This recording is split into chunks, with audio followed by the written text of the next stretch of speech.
Hey, how's it going? So finally I'm getting to do this video. I've wanted to do this video for quite some time. In fact, I actually filmed this the first time back in May, and then I was going to redo it. And then I went back and I was like, oh wait, I still have the footage, and there's something so innately authentic about it being the first video. It had something that my newer script does not have. But sadly, the video is not working well. It's not, the words are not together in sync and stuff like that, and it really sucks. So here we are, we're redoing the video. I'm gonna try to keep it original. So back in May, right after the last video that I filmed, I read a book called Poetry for Dummies, which made me really interested in poetry. Like, all of a sudden, I just wanted to surround myself with poetry, with learning about poetry.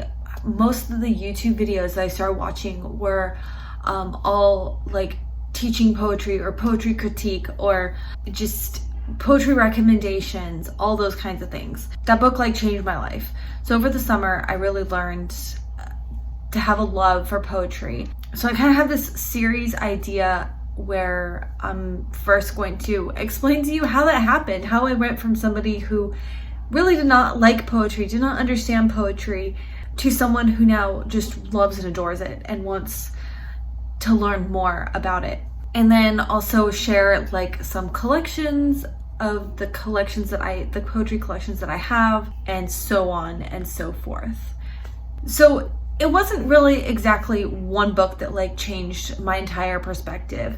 It has been kind of a culmination of things leading up to me picking up that book. And one of those is a lot of self-reflection. I used to keep journals. I don't want to say as a kid, like until my early 20s, like I always kept journals. I've always been, I kind of grew up just thinking like I was going to be a writer, be an artist, and then life happens, grown-up stuff happens. You doubt yourself, so many different things. And I completely, like, I used to write poetry, bad high school poetry, but I used to write poetry. I used to write everything and be really connected to all of those emotions. As you grow up, you kind of become afraid of that vulnerability, afraid of, you know how all those things happen.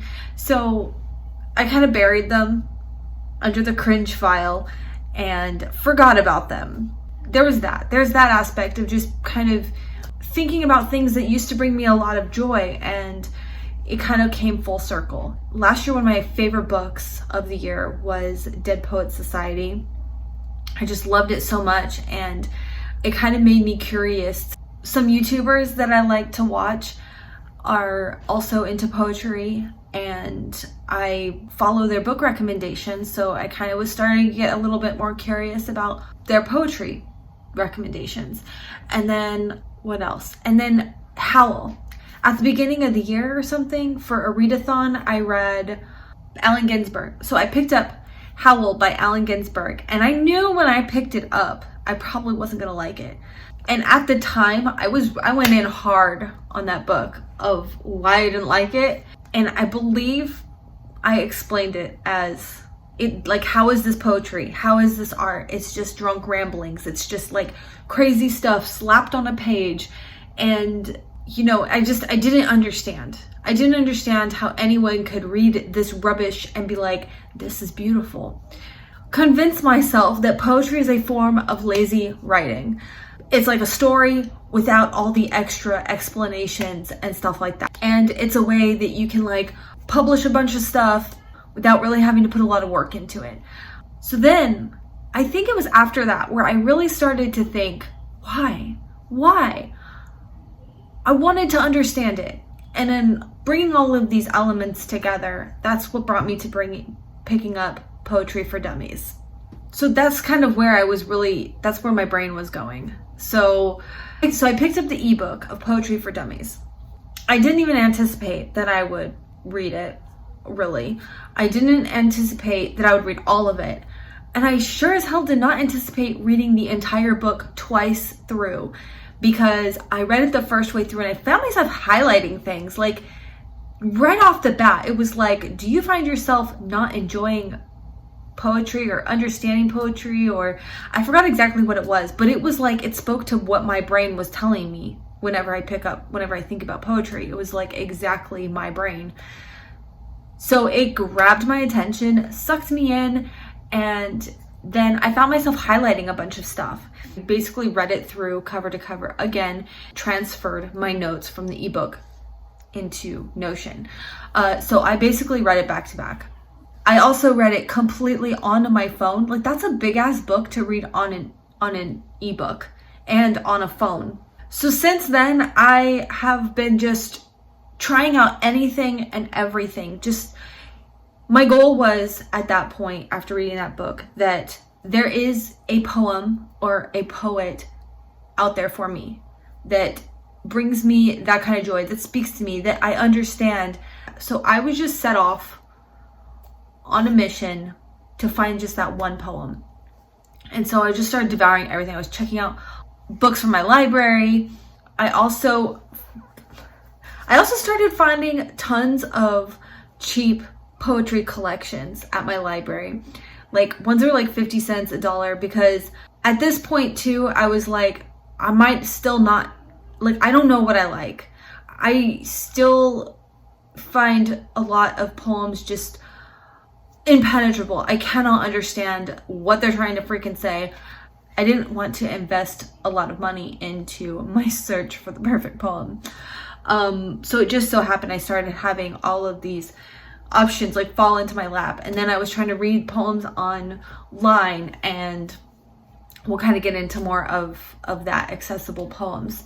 The way I go about it is different than like the way I go at like testing out different books. Like, you know, you pick up a book and you don't know if you're really gonna like it, but you like stick with it and you read every single word and you read every single chapter and it's not speaking to you. When I start picking up poems, like I feel like it will just hit you when you know that that's a poem for you, or that's a poem that you can like. It doesn't have to be your favorite poem, but a poem that you understand. Like, first of all, I go into a poem just looking at, do I understand it? Can I understand the words that are laid out on the page? And do they sound good to me? If they don't, I just move on. And so I've just been like trying out everything. And I'm just really loving the process of discovery. So let's dig in a little bit deeper. Why did I change my mind? What I'm going to say is not going to seem like it makes a whole lot of sense, but it will. Hold on. The degree I went to school for is paralegal. And a paralegal is basically a professional researcher. They need to become adequate at analyzing details, picking things apart, and finding out the answers.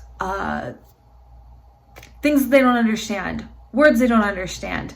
And I love that part of it. Like my grandma at one point asked me if I wanted to go to law school and she would help me. And I was like, that is so incredibly kind to offer. But honestly, I couldn't see myself being an attorney because they're the ones that are like in front speaking to the court, to the judge. That terrifies me.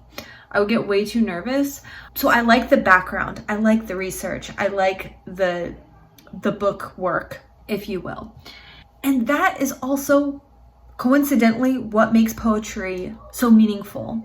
Seeing the layers and picking out the references to other works. And as I dig in deeper, there's so many different types of forms to understand, and understanding like the rules of poetry will also bring a whole new meaning and layer to the art form. Before all this, like I knew what a rhyme was. I thought all poetry had to rhyme. Like you can easily hear a rhyme, and it's fun to say, it's fun to listen to, but that's not true.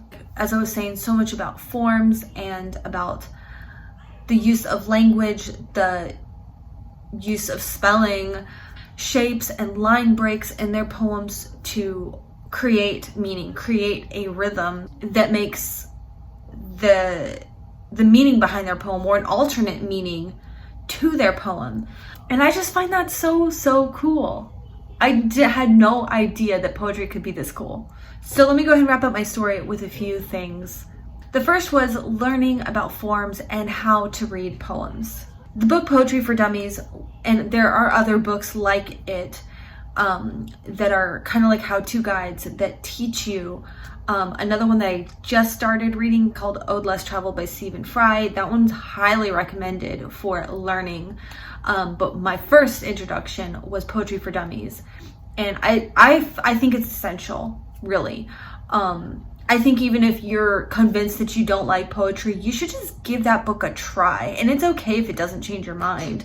But I just think that you should just try. Just give it a whirl. Just like those two books, there are loads of other books I have not read yet, and I cannot wait to get my hands on. Again, Ode Less Traveled, which I just started. It's actually kind of a workbook. I have it on ebook, and I went to my bookstore to find it, but they don't have it.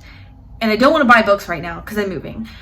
But eventually, I really want to get a copy of it because it's kind of like a workbook also. So I think that that's one of those books that like you really sort of kind of should have a physical copy of. But I'm still kind of reading it on ebook when I have the time. But that book is recommended by like everybody's videos. The next recommendation that's really helpful is YouTube. That's my always go-to of how-to. I'm making a how-to video about watching YouTube videos to watch a video. You know what I'm saying. The irony isn't lost on me. My favorite YouTuber at this time, in my opinion, and that is Rachel Oats. She's just super knowledgeable about the art form. She explains it so well in a way that I can understand. I learn a lot from her videos. One of the first videos that brought me to her channel was her critique on Adultolescence by Gabby Hanna. And one thing that I think stands out the most to me is that she will take a poem, not just from that poetry collection, but any poem she decides to critique. She will point out the things that it does well, the things that it doesn't do so well. She will explain the form, she'll explain language, she'll explain, you know, all these things that I'm really trying to grasp and get a hold of. Like you can see it in play. And then she will find other poems that are similar or uses a certain technique better. And I just find the way she explains things so helpful, and it helps me learn. Also, just not to mention her personality, her accent. I have to mention it. As an American with an American accent, I love the British accent. But anyways, but her energy and her passion for poetry is just so contagious. Like you can't help but not love it as much as she loves it when she explains it. As I said, I try to just get my hands on all kinds of poetry. And when I go into poems, I just try to keep it really, really simple. I don't go in hardcore trying to analyze things that obviously I don't even understand yet. I just try to look for a poem that just sounds good to me, that I can understand on a basic level. And if I don't understand it, I just move on. I don't sit there and try to understand it because it really makes reading process not fun. And it's okay to go through 20, 30, 100 poems that you just don't like. Through doing that process, I found a lot that I really like. Even some that I just find interesting but don't understand, or there's something about the way they use certain words that I really like, even if I don't understand the poem, and that's okay. Like, you're getting there. You're learning something just by consumption. So that is okay. Keep doing it, because even just in the short time that I feel like it's kind of a short time in this practice, I feel like I'm starting to understand a lot more. And I'm not even particularly trying because I'm so busy sometimes. I can't sit there and be like, I'm gonna pick this poem apart. I kind of just flip through and I start reading, and like in a lazy way. And sometimes they sound like, sometimes I find something that's really beautiful and I'm like, wait a second, hold on, let me reread that one because I kind of liked that. So yeah, Hoopla Digital Library is your ticket to access to all types of poetry, not just like classic poetry, all kinds of modern poetry. They have a huge selection, and I might try to show you like from my library page what they have. If you watch anyone's recommendation videos, they're bound to have a poet or a certain book that was recommended. I just think that's a really good way to just test out different books. There might be this is another reason why I don't really want to invest a lot of money, because while like if you buy one poet's collection of poems, there might only be one poem that I liked of the entire collection. I don't got that kind of money. I think I mentioned earlier about a book I read that kind of contributed to me being a little bit more interested in poetry, and that was Dead Poets Society. And I read it on ebook, and one of these days I'm going to just order the physical copy because I want that book so much. I was really inspired by that book. I actually found a list on the internet of all the poems mentioned from the book. So I was really inspired to find all the poems that were mentioned in that book, to find, like, analyze them and figure out why the author chose those poems to feature in his book. If they say anything about the poem, or if they say anything more about the story or the characters, and just kind of do a comparison. And this might be a future project for this channel. I don't know. Maybe if I get better at reading poetry, we could do something like that. But anyways, I just think that it makes poetry a little bit more fun, at least for me. Next up, the next thing, or advice, I guess. I feel like I'm not qualified to give advice, but this has been working for me. So maybe I am qualified. I don't know. Children's poetry. This is kind of a funny one because I was like, oh, I don't like poetry. But like, that's not entirely true. Shel Silverstein. I grew up with Shel Silverstein. You can't not understand his poems. They're hilarious. They're clever. They're funny. They're well written. They have, rhythm and rhyme, and they tell a story. And they're just so much fun. And I think I grew up with The Sidewalk Ends, and I've had that one since a kid, and I don't know what the frick happened to it. I think a box had gone missing when I moved from Colorado to Florida, because I've noticed there's some other books that I can't explain where they have gone. Very disappointing. So I lost Where the Sidewalk Ends, but I also had, I think, A Light in the Attic. And then I have another poem. I don't know which happened. I don't know what happened to that one either, which I would have stuck them together in a box. So I have another Shel Silverstein book, which I've already actually packed at this time. But I've also started, that's a childhood favorite. And I've started reading them with my son Aaron, and he loves them. The first time I started reading them with him, he was laughing out loud, and it was so much fun to share with him. And fun to like reread them. Last month, I checked out another poetry book. It's like Halloween. It's like a Halloween book. I didn't realize it was for children, but it is. But it's still super fun and super cute. And it's called All My Friends Are Creeps by Count D. A lot of the poems are like about monsters and creepy crawlies and just spooky things. Everyone's advice is to read poetry out loud. Sometimes I really can't figure out how it's supposed to be read. And I guess you can read it in different ways, but I kind of feel weird just like reading out loud to myself, and I usually read in my head. So my solution to that is, if you don't want to read it out loud yet, YouTube is another really great resource for listening to poetry. I stumbled upon a video of, what is her name? Helena Bohnam. You might know her. She's an actress. I didn't know what her real name was, but she, along with a lot of other actors, actually just do poetry readings. And I'll leave some links below to some videos that I found, but to hear like your favorite actors read poems is amazing. I highly recommend it for listening. It just like took me down this rabbit hole, and I wanted to hear Helena Bohnam read poems. But there's loads of different poems different actors reading different poems. It's a really, really fun and cool experience. So like some actors just have beautiful voices, and I think there's something to be said about a familiar voice maybe. Because sometimes like the way my voice sounds to me, I don't always like the sound of my voice. I've heard that a lot. I know I'm not the only person, but I don't like always like the sound of my voice. So that's part of why I don't really like reading them out loud or reading out loud in general. Also, actors or people have different accents, like British accents and Australian accents, or just like really deep guttural voices. You could just like listen to their voice all day long. And so pairing that with like a poem that you really like. Also, listening to the poet read their own work is really cool too.